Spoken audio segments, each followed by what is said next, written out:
In this video, you are going to learn what is SN1 mechanism. What is SN1? First, let us see the expansion. 1 represents unimolecular reaction. What do you mean by unimolecular reaction? Unimolecular reaction means the rate of the reaction depends upon only one of the reactant concentration. That is called as unimolecular reaction. One of the reactant concentration. And then N represents nucleophile. That is, the reaction took place by the attack of the nucleophiles. That is, what is that?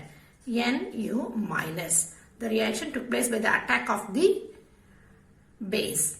And then this S represents substitution.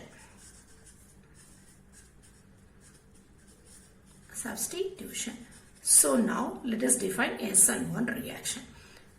How can we define unimolecular nucleophilic substitution reaction is called as SN1 mechanism. Okay, we can go like this only. Unimolecular nucleophilic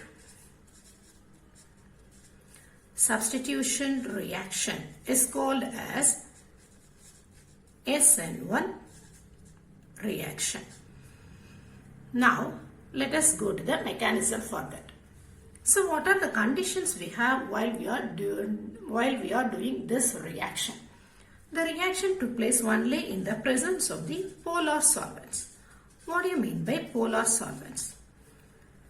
The solvent which can capable of giving the positive and negative ion are called as polar solvents.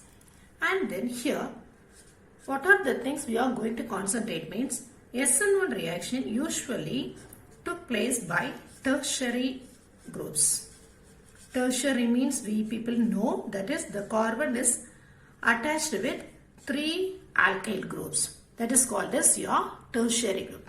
Now, the reaction took place in the presence of some base. The reaction with your tertiary alcohol or something else we are going to take tertiary halide. Now let us take the tertiary halide. So here I am just putting here like this. I am just writing CH3 group only. CH3. Here also I am writing CH3. Here I have some halogen. Okay, let us take bromine. Tertiary butyl bromide. Okay, methane propane. So 4 carbon tertiary butyl bromide now I have. When it is treated with the base, the first step, now we are going to do the mechanism. So what is the first step? You know, first I will write the general reaction. So it undergoes reaction with the base, I said. So here how it separates? OH minus, Na plus. Here also actually Br minus will go now. Okay. So we can write, what is the product? CH3, nothing will happen. NaBr will go, and then Br is substituted by your OH. That is only substitution. Okay. So what is the nucleophile here? OH minus. This OH minus is substituting this Br minus. That's why it is called as nucleophilic substitution. So here we have OH plus your NaBr. This is the normal reaction we have. So now let us see the mechanism. How can we do the mechanism for that?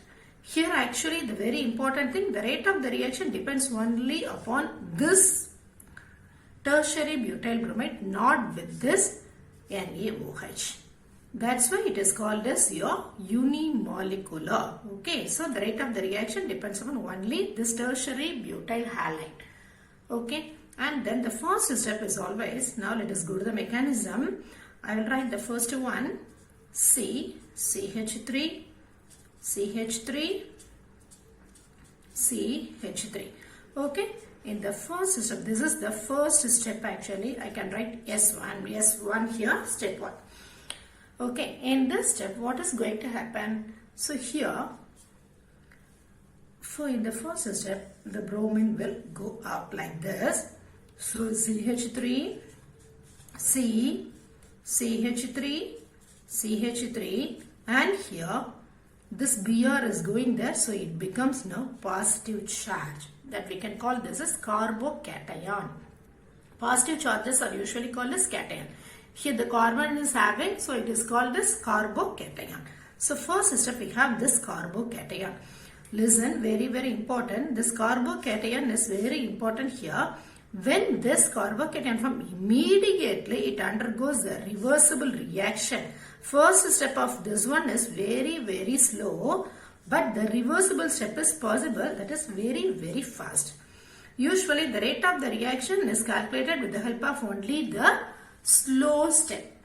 Okay, if we have various reactions, from that each step we will have to calculate the slow, which is the slowest step only, that usually determine the rate of the reaction.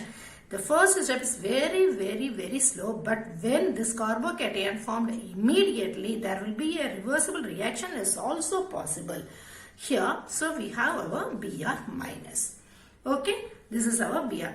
So now what happened here means this carbocation, no, see, say in the second step, this is your second step, S2.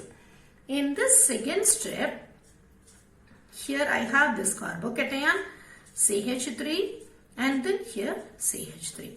This carbocation now attacked by another one nucleophile. As I said, that is the in presence of a base reaction took place, no? So it is attacked by, because this is only cation. So automatically the nucleophile OH minus attacking this carbocation.